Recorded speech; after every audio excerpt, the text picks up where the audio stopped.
What's up, everybody? My name is Julia Rogers. I'm a professional gap year counselor, and today we're going to be talking about planning your gap year in 5 easy steps.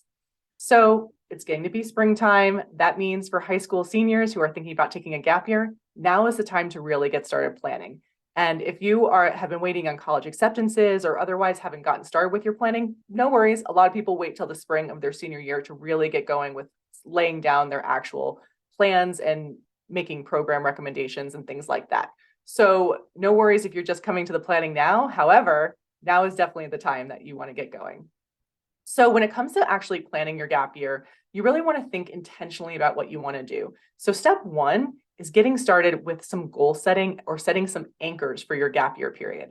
Now, I like to kind of subcategorize these goals or anchors. I say goals slash anchors because I don't think that people should be super committed to like reaching a goal on their gap time unless it's like running a marathon or something like that.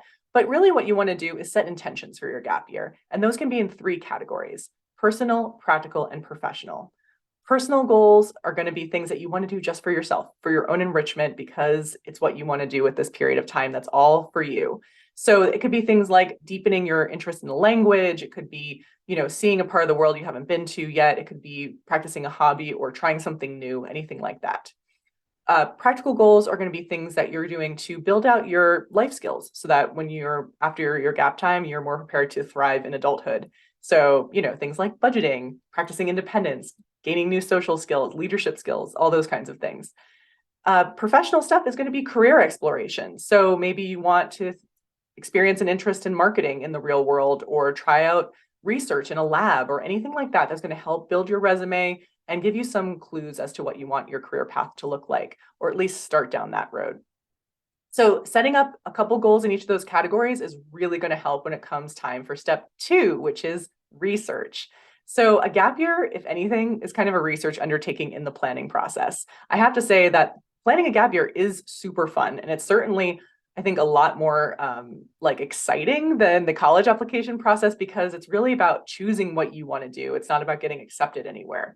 So when you think about your gap year research, what you want to do is you want to be looking at, if you want to do programs, you want to be looking into them, you want to be reading reviews, you want to be talking to people who have done those programs before, that kind of thing. And then if you're self-designing things on your gap time, like taking a road trip or traveling independently or doing work on organic farms through woofing or workaway or something like that, this is where you're building your lists. You're going to think about the geography of where you want to go and who and how you want to spend your time. So in addition to visiting websites that have program listings on them, I would recommend Go Overseas. I'd recommend gapyearassociation.org, Go Abroad, Teen Life. All of those places have amazing listings, resources, articles, all sorts of stuff to kind of get you started down that road of research. Also, my website, onwardgapyear.com, has sample programs and all sorts of other goodies within the website as well. But then the other thing that you can do for research is actually talking to people. Talk to people in your life who've done a gap year. Talk to your friends and family and educators. If you're working with a gap year counselor, of course, they're going to help with that research process. But really what you want to be asking those adults in your life are, do you know anybody who might be able to give me housing or give me an internship or share their story with me? So basically you're asking for information and potentially resources depending on your relationship. But that kind of brainstorming process can actually yield a lot of really great connections that you can leverage on your gap time. So definitely think about who you know who may be able to give you some good advice and ideas about how and where to spend your gap time. So then once you've set your goals and have done some research, you really want to hone down all of your ideas into a manageable field of options. You can only do so much in a year. And so you really just want to think really hard about how to connect those priorities for your gap time to the things that you're getting really excited about. And you should be excited about the things that you want to do. So once you have that more manageable field of options, I would say 3 to 6 ideas that are really solid. That's when you want to start designing your itinerary, which is step 4, designing your itinerary. So when you design your itinerary, what that's going to actually look like is printing out or drawing a calendar of the year, 2023 into 2024, July to July-ish, and starting to map out what you're doing in each month. You should be engaged in some way at every month on your gap year, whether it's a summer job in the summertime, a gap year program, independent travel, anything that's going to be an activity that you are doing during your gap time should be included on this kind of sketch. and do it in pencil because things might change, but start to observe like where you see gaps within your gap, for example, or where you see opportunities to add in another opportunity.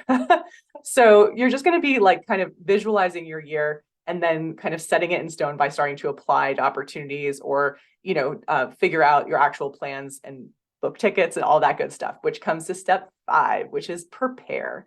So preparing is the things you might imagine: booking tickets, applying for programs, but it's also the mental and physical preparation that goes into having a really great start to your gap year. So mental preparation includes reading through all the things that you get through your program, if you're going on a program, attending pre-departure launch calls or meet and greets. And if you're not going through a program, if you're doing your own thing on your gap year, then doing your own preparation. So if you're going to a new country or a new region in the US, researching, learning about those places, reading the local newspaper in those places, practicing the language, reading a guidebook, all of those things are going to help you feel more settled, more prepared, more excited for your gap time. And then you also want to think about the physical preparation. So that means, staying active in the lead up to your gap year, because a lot of gap year activities, even if they're not active or physical, are very draining. They're just like exhausting just because you're going to be in a new place, seeing and doing a lot of new things. Hopefully, at least part of your gap year, hopefully that will be the case. So just prepare accordingly. And if you are going to be doing something that's physically demanding on your gap time, training ahead of time is always a good idea. So with all of that being said, you should kind of come away into the summer of before your gap year, kind of feeling good about your plans, being able to tell people at graduation parties what you're going to be doing, at least in an abstract sense. And then, of course, staying flexible because things may change throughout your gap year, and that's okay. And that's very normal. So create a plan, but then allow yourself the serendipity and the growth that's going to happen on your gap year in case your plans change. I hope that these tips were helpful. It's a complicated process, but it's a super exciting time. And if you take a gap year, you will not regret the decision. You can find me on social media and also email. You can find me on Instagram and TikTok at enroutegapyear. You can email me at julia@enroutegapyear.com. Happy to answer questions and hope you have an awesome gap year. Have a good one.